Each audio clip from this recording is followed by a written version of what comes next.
السلام عليكم. اليوم راح أصور لكم فلوج، أخذكم جولة بشوارع ألمانيا. المحل أثاث، محتاجة كم شغلة للبيت أشتري وانتو وياي إن شاء الله. وهاي الطريق وانتو تشوفوها شوية، شوفوا الشوارع مال ألمانيا.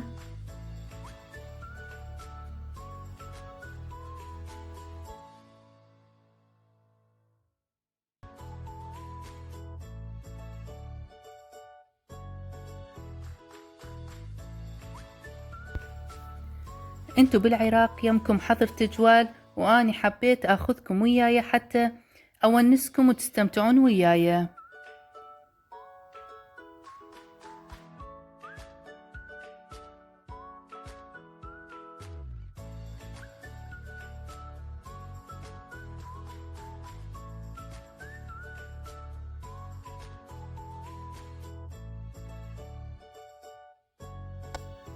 وهنا طلعنا على الخط السريع، لأن بيننا وبين المكان اللي نروحه تقريبا 15-20 دقيقة. لازم نطلع على الخط السريع حتى نوصل.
وهسه دخلنا للمحل، وتشوفون بيها مال غرف النوم، شراشف، اكسسوارات مال غرف النوم، مثلا المخدات. هسه تشوفون كل شي اكو بالمحل.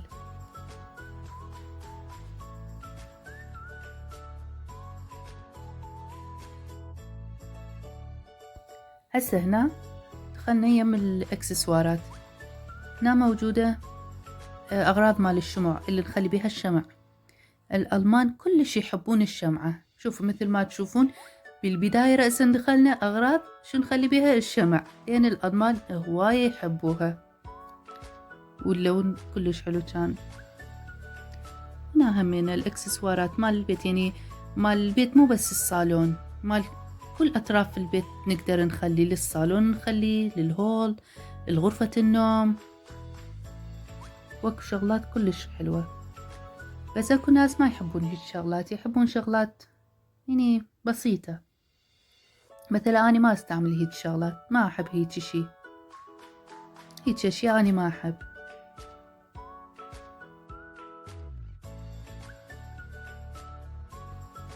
بس اكو هواية بنات يحبون هيك شغلات، يعني هاي مسألة ذوق، كل من هي وذوقها. وقلت لكم أغراض منزلية للأثاث. بس هسه تشوفون، شوفوا البسكليتات هم اكو، البايسكل هم اكو، لأن كل شي اكو بهاي المحل.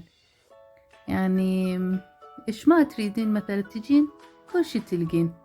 البيت كله تقدرين تجين تشترين من هنا، من الأثاث لحد يعني القاشوقة مال الشاي همينة، كل شي موجود هنا. هسه مال غرفة الصالون، هاي اللي نخليها عليه، اللي نخلي عليها التلفزيون. وهنا الرفوف. هسه كلش حلوات يخبلن.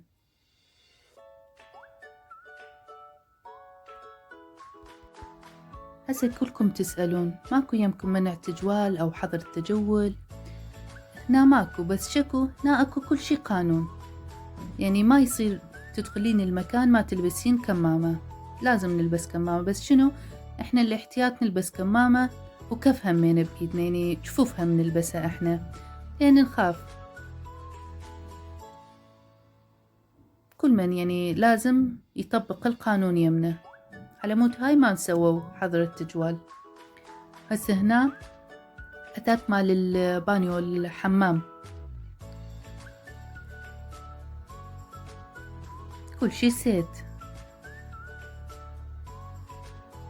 هاي كلها مال الحمام، الحمامات.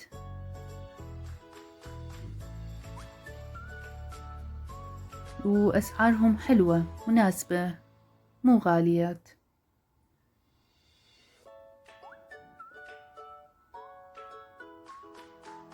ما أعرف الأسعار بعراق يمكم هسه انتو تشوفون الأسعار هنا، وما أدري يمكم تعرفون هسه وهنا هم تشوفون، وكل قطعة عليها سعرها، مثلا قطعة صغيرة عليها سعرها، كل واحد بفد سعر، تقدرين تاخذين واحد أو 2 من فد شغلة عادي.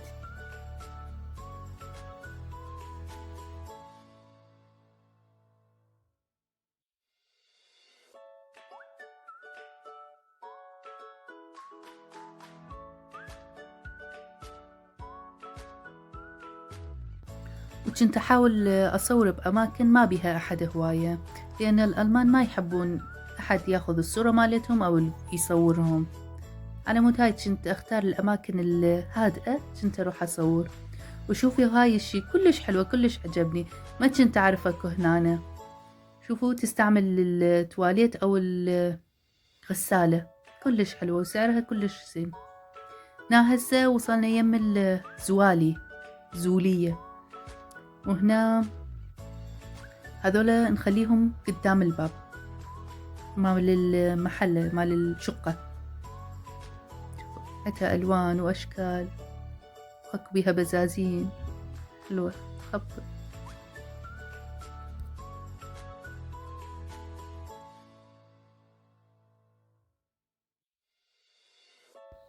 وهذولا كلهم زولية مال القاع، لأن هنا اكو بيوت يفرشون البيت كلها زولية، كلها يعني شوفي كلها مترات وبيها ألوان وأشكال، وأكو منهم كلش تخين، مثلا هذا كلش تخينة،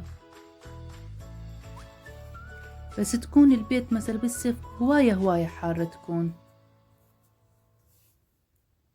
وأكو غرفة الأطفال همينة، هاي البنوتات شقد حلوات. هنا هم زوالي بس مال الهول هذولا.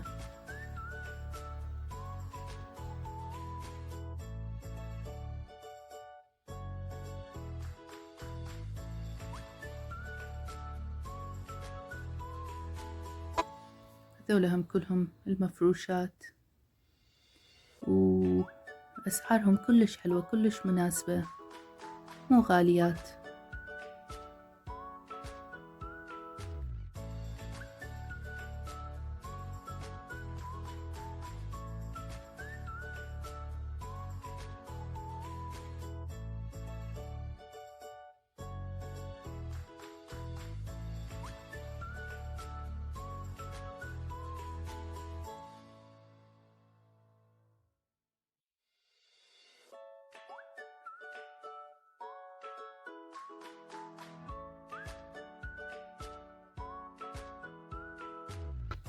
طبعا أني ما كنت أقدر أصور هواية يعني كل شي واحد واحد، لأن الجهال هم كانوا ويانا، كنا مستعجلين شوية أفطر فروا أمشي.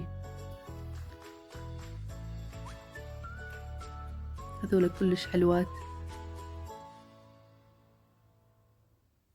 وهنا هم موجود مال غرف الأطفال كلش حلوات، هاي مال البنوتات. هاي همينة مال بنية.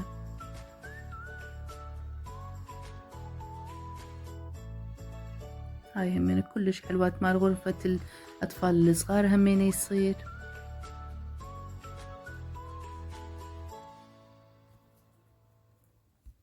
هذول هم كلش حلوات، بس تنظيفهم هذول كلش صعبة تصير. أنا كان عندي مرة ما حبيتها، حلوات صحيح بس تنظيف مالتهم كلش صعبة، خصوصا اللي عنده جهال مثلي. واللي واحدة منكم تعرف شلون تنظيفها، شلون تصير أسرع مسألة تنظيف، خلي تكتب لي بالتعليقات نعرف. وهنا هسه البردات.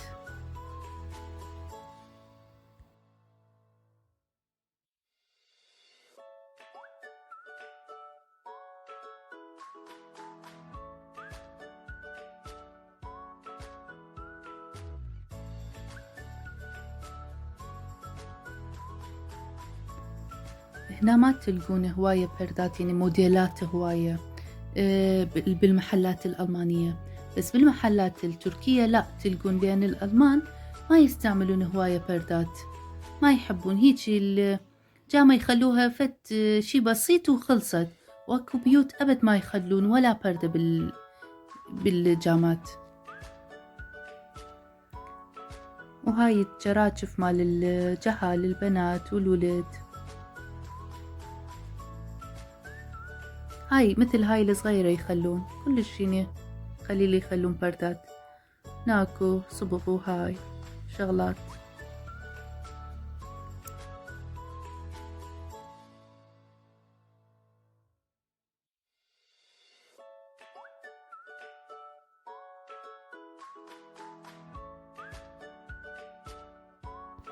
هسه هاي فقرة النسوان يحبوها، غسالة اللي ينقذ حياتنا، لازم بكل بيت موجود.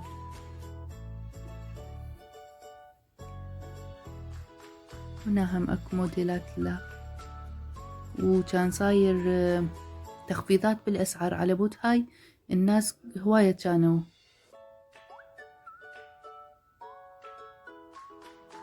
وهنا أكيد كل النسوان يحبوها، حتى البنوتات، غراض المطبخ. وهاي القلاية الهوائية، هسه هواي ناس يسألون عليها، أني مجربتها كلش حلوة تخبل. إن شاء الله راح أنزل فيديوهات عليها همينة.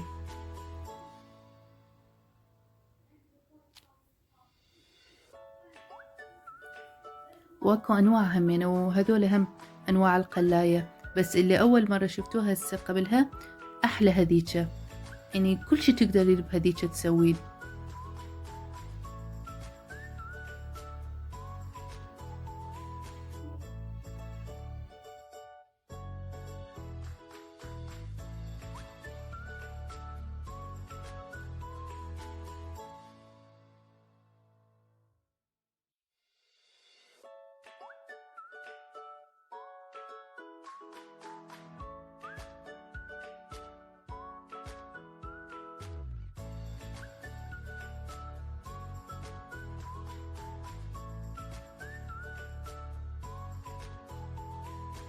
وهنا هم هسه غراض المطبخ، الكيتل وأجهزة مال القهوة.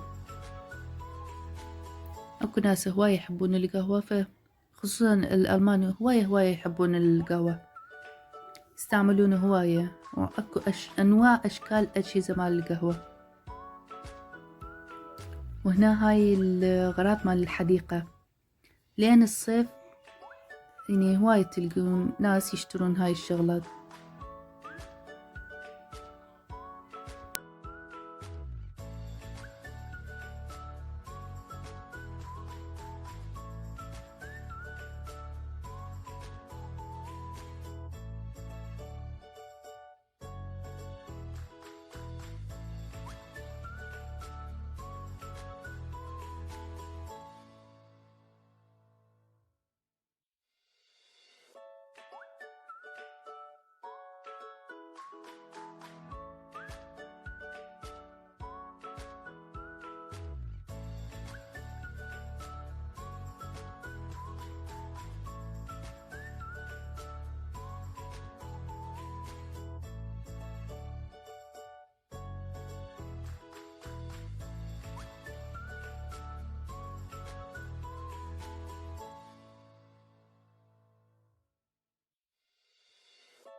وهنا هسه نطلع فوق، مخلين مثلا وإحنا نصعد أكو المطبخ وغرفة الجهال، يعني مخلين من كل شي فد شغلة حتى يعرف الناس شكو فوق. غرفة الصالون أكو، وغرفة الطعام هم أكو، وإن شاء الله هسه تشوفون.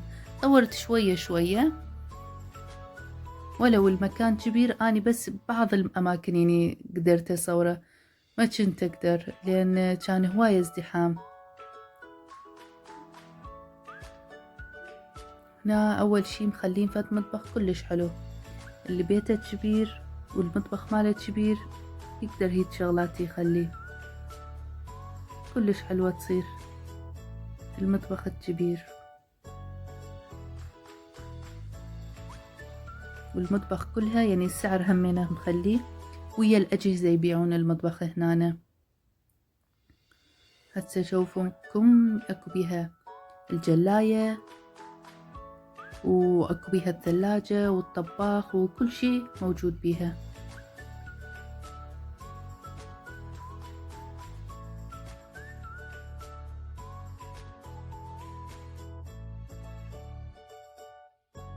وهنا هاي مال غرف الطعام، الميز والكراسي. وهنا مال غرفة الصالون، الموبيلي مال غرفة الصالون. هاي حتى مخلين من كل شي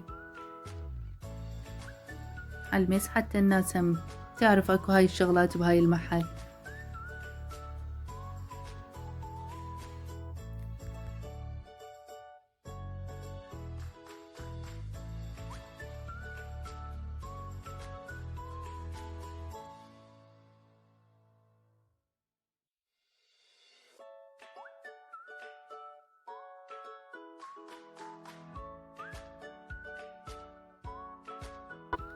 ومخلين يعني ديكورات مال الغرفة كاملة، ويا التلفزيون والميز والقنفة كلها مسوين ديكورات هيجي. هاي إذا يريد واحد ياخذ كله، أو يريد واحد بس ياخذ كيفه. وإذا تلاحظون القنفة مال الألمان هواية كبيرة، مو مثل القنفات مالتنا صغيرة، هاي عريضات هذولا. وهاي هم مال غرفة الصالون.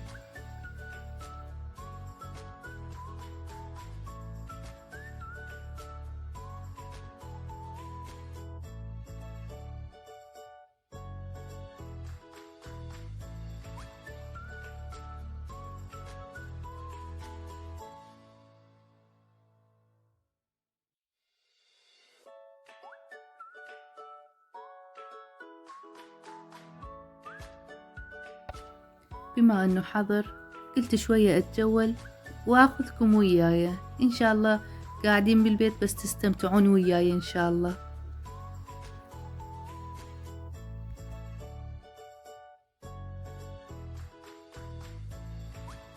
هسه هنا جينا غرف النوم، الكنتور والجرباية هم أكو بيهم مخلين شو اسمه تخم مسوين، وكلا هواية يعني كل واحد فد شكل. هنا هواية ما يخلون التخم، احنا بالعراق لا لازم يصير فد تخم كامل، هنا لا، هواية يبيعون هيك واحد واحد يبيعون. مرات تلقين تخم، هسه مثلا هاي التخم بس الباقي تشوفين هواية يعني هيك واحد واحد، ما عنده علاقة ويا لا يخلوه. مثلا هذا، هاي حلوة الغرفة الكبيرة.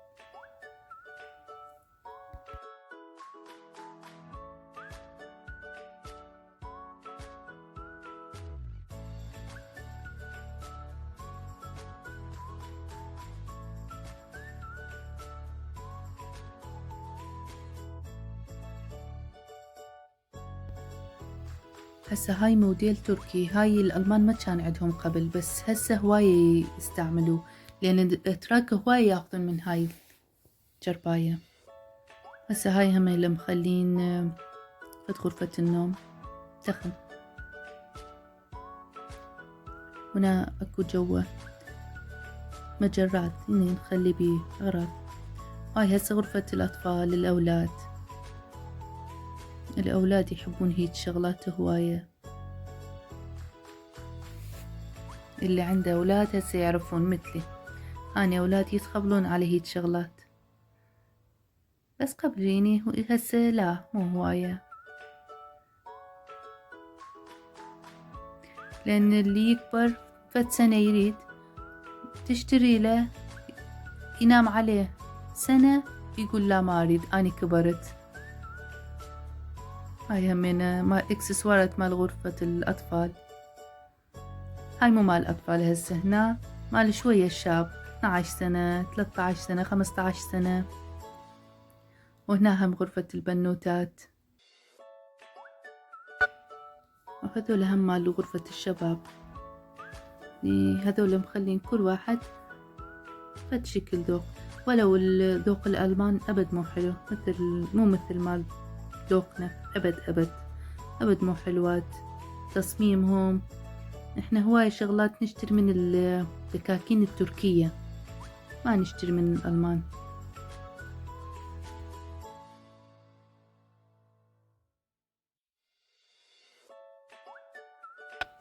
هسه هنا اكسسوارات مال الحديقة مال البيت همينة تصير، ورود اصطناعية،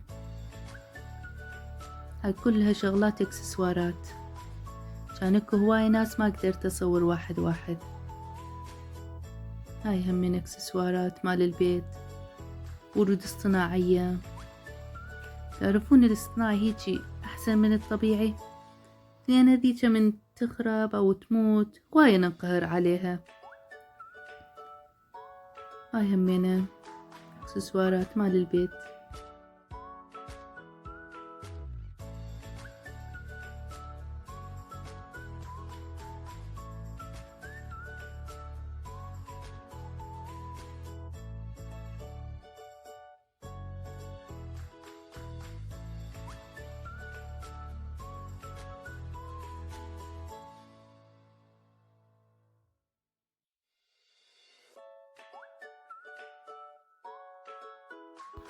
ومثل ما تشوفون كل الألوان، يعني الأبيض والوردي مخلي واحد، الأخضر مخلي واحد، الألوان كلها يعني اللي يرهم ويا بعض مخليه، بس كلهم كلش حلوات.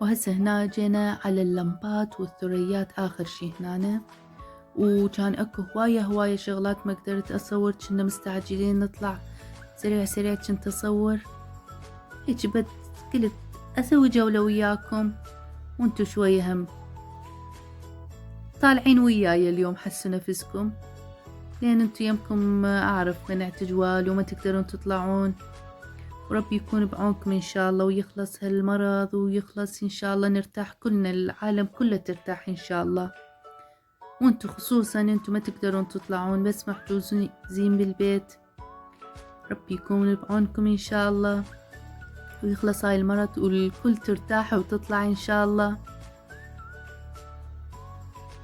وآسفة على اللغة مالتي، أنا اللغة مالتي العربية مو كلش زينة، وأعتذر منكم إذا عندي أغلاط.